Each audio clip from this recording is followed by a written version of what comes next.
Қазір бір әулетте, өзіңіздің көршіңіздің үйінде бір қыз орамалға оранса, қандай проблема, Қандай проблема, глобальная проблема это. Неге? Өйткені айтатын бірақ сылтау бар. Ол не сылтау? Сені кім алады? Расымен ғой, сені кім алады? Орамал тағысын, басыңа қап киіп алғасын кім алады дейді. Рас қой, намаз оқыса, ана жерден тисеміз, мына жерден бір тисеміз, аяқтан шалудан. Жоқ, олай емес. Сіз Абу Лахаб, Абу Жахил секілді болмаңыз.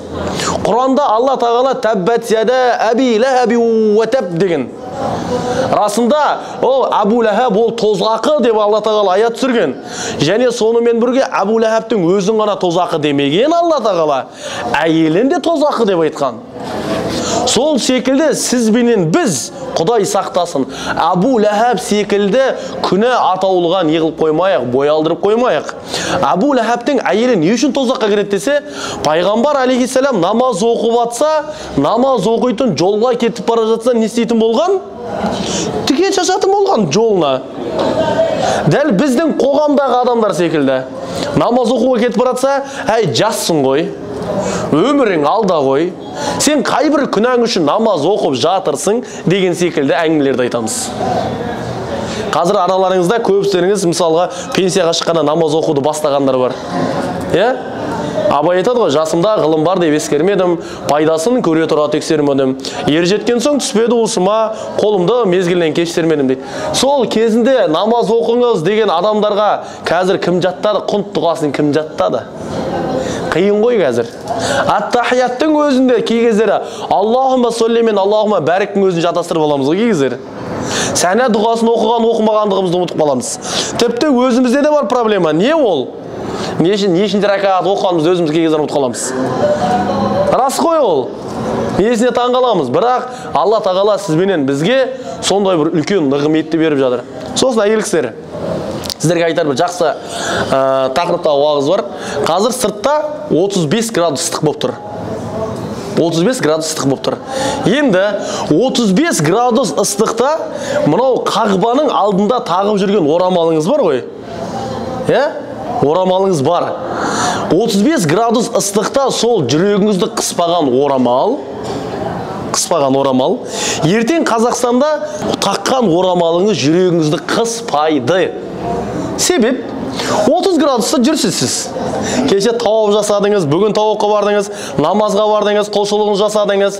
Оказывается, орамал нені қыспайды екен? Жүректі қыспайды екен ғой. Ол біз өзіміз солай дегенбіз. Орамал тақсам жүрегім қысылады, андай істесем мынандай болады, мынандай істесем былай болады. Мен айтам, айналайын 40 градус ыстыққа шыдаған адам Қазақстандағы бір 20-30 градус ыстыққа шыдайтын шығар орамалдың астында деймін да. Манағы момышұлының мысалы ғой. Жоқ, адамнан қысылады. Анау Абдығаппар ұстаздың бір жақсы бір сөзі бар. Алла рахмет алсын. Сен намаз оқысаң да өлесің, оқымасаң да өлесің дейді ол кісі. Яғни сіз орамал тақсаңыз да, тақпасаңыз да сол жаққа кетесіз, иті жоқ ауылға. Иті жоқ ауылға бәріміз көшіміз түзеліп кетеді. Қорқыттың мазары әр жерде бар. Қай жерге барсаң да Қорқыттың мазары деген сөз бар қазақта. Сондықтан егер өлім сондай ащы болса, пайғамбар өлмейтін еді.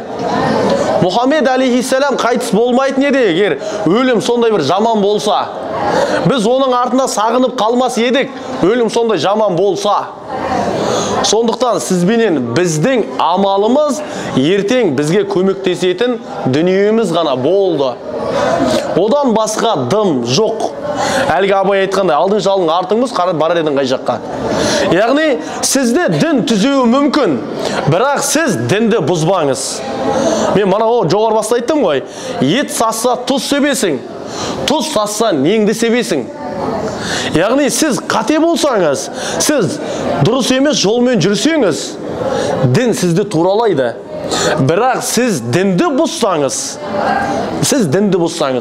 онда сізді ештеңе түзей алмайды. Адам ұрса түзеледі, Құдай ұрған емес деген. Мен түсіндіре алдым ғой, жалпы, Яғни біздер адам ұрса бір жеріңіз көгереді, үйтеді, бүйтеді, бірақ Құдай ұрса, ол көгермей кетеді адам. Сол үшін Құдай сақтасын. Құдай сақтасын. Әңгіме қай кезде көбейеді білесіздер ма? Сөз таусылғанда көбейеді. Кәлима дегені сіздің зікіріңіз. Қазір осы жерде үндемей, қазір мен отырайын, Абидин ұстаз отыр міне. Үндемей отырсақ, бәрімізде не көбейеді білесіздер ма? Әңгіме өсек көбейеді. Бір ғалымның бір кереметті бір сөзі бар. Егер адамдар дейді, анау бізде чесноктың иісі бар ғой. Чеснок жеген адамның асқазанынан жағымсыз иіс шығып тұрады. Дәл сол секілді чеснок шай жеген адамның аузынан жағымсыз иіс секілді біреуді ғайбаттаған иісті сезгенде еді адамдар дейді. Бір-біріне қарап сөйлемей қоятын еді деген. Қазір мына жерде Абидин ұстаз үндемей отыр.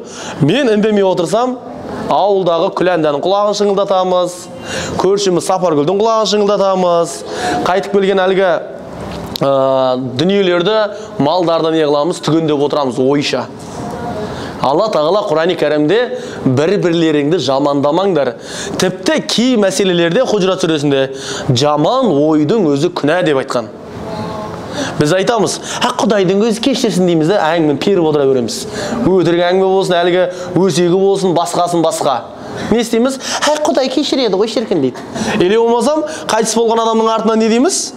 Жер жеткізіп бармасын құр-құрда. Өтірік айтып жатқан жоқпын ғой деп, олар әңгіме сойып отырады. Ол өтірік емес қой деп қояды. Өсек. Ол міндетті түрде ол не болмауы керек? Ана жақта ол көрсін, көрмесін, ол өсек болып санала береді ол. Ана біз өзіміз мынандаймыз. Біреудің құлағын шыңылдатсақ, бәледе шыңылдатамыз. Біреу өзін біздің құлағымыз шыңылдатса, Тұрсынбектің айтқан бір жақсы сөз бар ғой. Мен осы Сапаргүл Күләнді жамандап отырау деп, ар жақтағы біреудің құлағын шыңылдатып бере саламыз біз. Сол үшін Құдай ол нәрседен бізді не қылсын, сақтасын. Манағыдай нәрсе ғой. Біз күнә атаулыдан мына жердегі жүрген бәріңізді Алла тағала тәубелеріңізді қабыл ету үшін алып келді. Не де? Мысалға да, Құдай тағала сізбенен бізге рақымын төкпесе кім төгеді айтыңыздаршы. Уәли инсан әлі раббике ләканут деген аят бар Құранда. Расында адам баласы Раббысына наразы деген аят бар. Не үшін наразымыз біздер? Біздер дұға қыламыз, я Алла, күнәләрімді кешір, жарылға деп дұға қыламыз. Бірақ сол дұғаны жасап бола соумен күнәға қарай ұмтыламыз. Күнәға қарай ұмтыламыз біз. Ана қағбада жақсылап жылап аламыз, я Алла, күнәләрімді кешір. Абидин ұстаз сәл бір қатты жүріп кетсе, Абидин жай жүрсеші. Адасып кетті, табанымыз ауырып кетті. Міне көрдіңіз бе? Біз Раббымыздан кешірім сұрап аламыз жақсылап. Я Алла, кешір, күнәләрім бәрі жарылға деп көзіміздің жасын көл қыламыз. Көзіміздің құрғағын жасы кетіп сүртіп болғаннан кейін не қыламыз? Әлгі иығыңыздан түртіп кеткен ана қара киініп алған әйелдер бар, ихрам киіп алған ер азаматтар бар, коляска табаныңызға, аяғыңызға тиіп кетсе, деп тістеніп тұрып не қыламыз? Жоқ, бұл жер Раббыңыздың рақымы түскен мекен болғандықтан Пайғамбар алейхиссалам жүрген мына жерден ойлап қалмаңыздар сіздер. Сіздер кімнің соңынан жүргендеріңізді, кімнің ізімен жүргендеріңізді. Мына жерде Қағба бұл ойнайтын жер емес бұл. Қағбаны Пайғамбар саллаллаху алейхи вассаламның атасы, Пайғамбар саллаллаху алейхи атасының кезінде не болды? Піл оқиғасы болды. Алла тағала бұл Қағбаны пілден құтқарып қалған. Пілден құтқарып қалған. Кесет, жаншып, немізге дейін, ішек шабағымызға дейін ақтарып кететін пілден құтқарып қалған Алла. Не үшін? Сізбенен мен үшін. Сізбенен мен үшін Алла тағала оны пілдің табанның астынан сақтап қалған. Не үшін ол? Сізбенен біздің тәубеміздің қабыл болатын орны болғандықтан. Намазды Қазақстанға барғанда да оқи аласыз. Намазды бөлмеде де оқи аласыз. Намазды осы мешітте де оқи аласыз. Бірақ тауаф деген нәрсені қайда жасайсыз? Қайда жасайсыз? Айтыңызшы. Тек Қағбада ғана жасай аласыз. Сондықтан Қағбадағы беріліп жатқан нығмет бұл басқа елдерде, басқа жерлерде берілетін нығметтен бөлек оның есебі. 2 рәкат намаз оқысаңыз қанша? 100 мың есе ма? Оқи беріңіз. Біздікілер әлгі бір цифрларға қатық болады. Мысалға тәсбіхінің өзін беріңізші. Мына тәсбih 30 рет айналамыз. Субханалла, субханалла, субханалла, субханалла, субханалла, алхамдулилля, алхамдулилля, алхамдулилля, Аллаху акбар, Аллаху акбар. Біз бірақ күнәмізді дәл осы тәсбih секілді не қылмаймыз, сараламаймыз. Біз неге екенін белгісіз, тек Раббымыз айтқан кезде ғана не қыламыз, тәсбihге сала бастаймыз. Рас қой. Субханалланы 30 рет айтсаң, жәннатқа кіреді дейді. О, бол, субханалла, субханалла, субханалла, субханалла, субханалла, субханалла, субханалла, алхамдулилля, алхамдулилля, алхамдулилля, Аллаху акбар, Аллаху акбар. Күнәні егер біз осылай санайтын болсақ дейді ғалымдар, мынау біздің айтқан субханалла мен алхамдулиллямыздың санынан асып кетеді дейді. Біз неше жылдан бері намаз оқыдыңыз десе, біз сразу сандарды айтамыз. 10 жылдан бері намаз оқып келе жатырмыз, алхамдулилля деп қоямыз. Бірақ неше жылдан бері күнә жасап жатырсыз десе, немесе неше уақыттан бері тәубе еттіңіз десе, айта алмай қаламыз. Қағбаны бірінші рет көрген кезде бәріңіз жыладыңыздар, бәріңіз жыладыңыздар. Не үшін жыладыңыздар, айтыңыздаршы. Күнәлеріңізге тәубе еттіңіздер, әсіресе әйел кісілер түсінеді, біз еркектерге онша қызық емес ол тема. Үйлеріңізден ұзатылып баратқан кезде жыладыңыздар ғой, сол кезде не үшін жыладыңыздар? Қайтып бармай қалам, ата-анамды көрмей қалам деп жыладыңыздар ма? Бірақ көрдіңіздер ғой ата-аналарыңызды, дұрыс па? Бірақ мына Қағбаны көргенде, дәл мақұл ұзатылып келдіңіз үйге. Күйеуіңіздің отанына ұзатылып келдіңіз. Қайтып үйіңізге барғанда жыладыңыз ба? Жылаған жоқсыздар, мама қалайсыздар, не заттарыңызға деп кірдіңіздер. Ал бірақ Қағбанан келген кезде де жылайсыз. Ертең қайтып бара жатқан кезде де жылайсыз. Әкеңіздің үйі ме ол? Или сіздің ұзатылып келген қайын жұртыңыз ба? Жоқ, олай емес. Бұл Раббыңыздың мейірімі түскен орын болғандықтан не қыласыз? Мынау өзіңіздің жан дүниеңіздегі жылауыңыз, ол не қылады? Әлгі нәрселерді тазалайды. Сондықтан мына жерде, әй, жақын ғой бара саламыз деп жүрмеңіздер. Бұл мүмкіншілік. Келгендеріңізде неше күн болды? Мысалға, мен өзім тобым 22-сіне келгендер. Қанша болды? 5 күн болды. Әне, 5 күн. Қараңыздар енді. Бірінші келе жатқан кезде кісілер былай деп айтады. Осы умраға келерден алдын. Қанша күн десе, 10 күн десе. 10 күн ба не дейді. Біреу айтады. 10 күн ба дейді. Біреу айтады. 10 күн жақсы дейді. Енді бұл үшеуі де бір санды айтып жатыр. Бірінші адам 10 күн деген проблема мына жерде. Көз алдына проблеманы адасып қаламын, ойбай аш қаламын, ойбай не болады екен, ойбай анау, мынау. 10 күн деген адамның өмірі дәл солай 10 күн секілді өтеді. Созылып, анағанда үлгермейді, мынағанда уақыт өтпей кетеді ана кісіге. Ұйықтайды, ұйқысы қанады, бірақ қараса 10 минут ұйықтаған. Қағбаға барайын дейді, жүргісі келмейді. Әлгі 10 күн деген адамға көзді ашып жұмғанша өтеді де кетеді ол. Неге? Өйткені Алла тағала оған не беріп жатыр? Берекет беріп жатыр. Сол анау 10 күнге келген адам мен 10 күнге келген адамның разницасы, екеуі де күнде өмір сүріп жатыр. Бірақ мына 10 күнге келген адамның істеген ісінде береке жоқ. 10 күнге келген адам бәдәл умраға да үлгеріп жатыр, тауафта жасап үлгеріп жатыр, садақаны да жасап үлгеріп жатыр. Әлгі жерде басқа да басқа дүниелерде намазда, тахаджудте үлгеріп жатыр. 10 күнге келген адам таң намазда ұйықтап қалады. 10 күнге келген адам бәдәл умраға баруға қиналады. Ал енді 10 күнге келген адам, ана 10 күн мен 10 күнді салыстырдық қой, 10 күн келген адам мына екеуінің де ісіне үлгереді.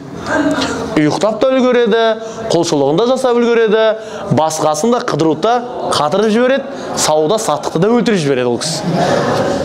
Сауда саттықты да өлтіріп жібереді. Қазір біздер құлшылыққа, намазға барамыз дейміз ғой, намазға кетіп бара жатқан кезде сіздің тіліңізді білмейтін бір адам шығады. 10 реал, 10 реал, 5 реал, 5 реал, 5 реал, 5 реал деп шығады. Бара жатқанның өзінде Алла тағала сізді сынап жатыр. Қайда бара жатқаныңызда сынап жатыр. Дүниесіне ме, жоқ әлде құлшылыққа ма? Дүниесіне болатын болса, сол жерден еңді аласың, өзің ұнатқан затты аласың да қайтасың сонымен. Ал енді Раббыңның разылығына баратын болсаң, ары қарай ештеңеге алданбай кетесің. Ад-дүния мата'ал ғурур дейді Алла тағала. Дүние бұл алдамшы ғана нәрсе дейді. Біз еще кеше өткенде бір жігіттерге айтып жатырмын. Бір затты ұнатып қаламыз деймін да. Намазда тұрсақ, сол намазда соны ойлаймыз ғой біз шіркін. Ана бағана көлекті ұнатып емей? Сол көлекті ешкім ақ қоймай меген, мына имамда бір намазды сол жіберді ау. Шамның өзінде тұрып ал. Ona Шамда бізде Қазақстанда қысқа сүрелерді оқиды ғой өзі.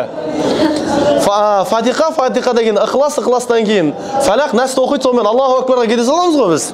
Мына жерде бір бетке жуық оқиды. Біз бір бетті санап атқан жоқпыз. Ой пырмай, ана нені не қылатын болды. Ана қайтып келемеген бағана 5 реал деп тұрамыз. Олай емес. Алла тағала сізге мейірім мен махаббатты кешірімді нәсіп етіп тұрған жерде шайтан, Хашр сүресін ашып оқысаңыздар болады. Ешқашан адамды қолынан жетектеп күнә істіге жұмсамайды. Мысалға, мен Абидин ұстазды отырған жерінен бұлай ұстап алу мүмкін. Абидин ұстаз, жүріңіз, мына бір нәрселерді жасайық деп сүйреуі мүмкін.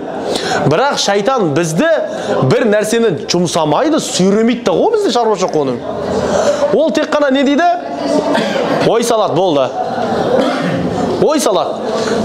Жүрсе кетік, ана жерде бір заттыр ұрлап алсай, тегін кеп атқан дүние ғой. Сол секілді шайтан сіздің намазыңызды да ұрлайды ғой, ұры ғой ол. Ұрының қолын кеседі біздің шариғатта. Біз оның несін кесеміз? Жолын кесеміз. Қалай? Аузу биллахи минаш шайтанир раджим деп сөзі арқылы ғана оның жолын кесеміз. Болды. Одан ары қарай не жоқ? Проблема болмауы керек бізде иншалла. Менің айтайын дегенім болса, біздің амалдарымыз еселеніп отқан жерде жүрміз. Қазір барлықтарыңызға мен 2-3 теңгеден не берейін? Барлықтарыңыз кәсіпіңізге 2-3 теңгеден ақша отырайын. Сөйтінде біраз уақыттан кейін тұрғаннан кейін бұл 100 есе көбейеді дейін. 2 миллион теңге болады. Еле болмасам сіздерден 2-3 теңгеден ақша жинап алайын мен. Сөйтінде ертең бір сағаттан кейін әрқайсыларыңызға 2 миллион теңгеден таратып беремін десем, бәріңіз аударасыздар маған. Бәріңіз аударасыздар. Бірақ қағыбаға барып 2 ракат намаз оқы десе, айбай аяғым ауырып жатыр. Ай бөлмені қалыс қой мына жер деп не қыламыз? Сылтауратамыз. Бірақ кәсіпіңізде 2-3 теңге жоқ болса, үйіңізде тұрған біреуден сұрап аласыз.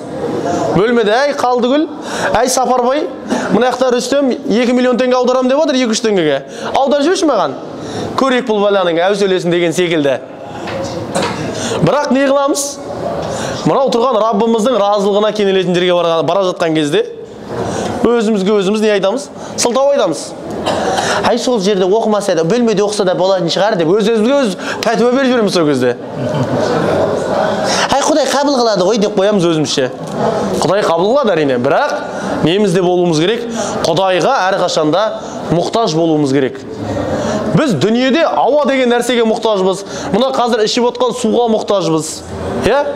Дәл сол секілді біз Раббымызға да мұқтажбыз. Бірақ Алла тағала бізге ешқашан мұқтаж емес. Ешқашан мұқтаж болмайды. Біз намаз оқысақ та ол Алла күйінде тұрады. Намаз оқымасақ та ол Алла күйінде тұрады. Мен намаз оқып жатырмын, Алла тағала маған бәрін беру керек деген нәрсе жоқ. Немесе Пайғамбар саллаллаху алейхи ва саллям айтады ғой, бұл дүниенің мысалы Раббының алдында бір қанат шыбынның қанатындай қадірі жоқ дейді. Егер қадірі болса еді дейді, христиандарға, еврейлерге дүниеден дымда бермейтін еді дейді. Мысалға да, ойлаңыз енді. Сондықтан мына жер Раббыларыңыздың нағыз акциясы ғой. Раббымыздың акциясы. Қазір Қазақстанға барсаңыз, Каспи жұма деген дүние бар. Каспи жұмада 24 айға бір-біріне зат беріп жатса, мен сияқты ақмақтардың алатын ең бірінші дүниесі не ол? iPhone 14 Pro Max. iPhone 14 Pro Max. Дәл сол секілді мына жерден Алладан сұрасаңыз, адалынан, я Алла адалынан бер десеңіз, Раббыңыз береді. Мысалы, менің қасымды қырып тастайық қазір отырған жерінде. Мен қалай оқып қалам? Ұсқынсыз оқып қалам ғой, қасым жоқ мына жерден қараңыз.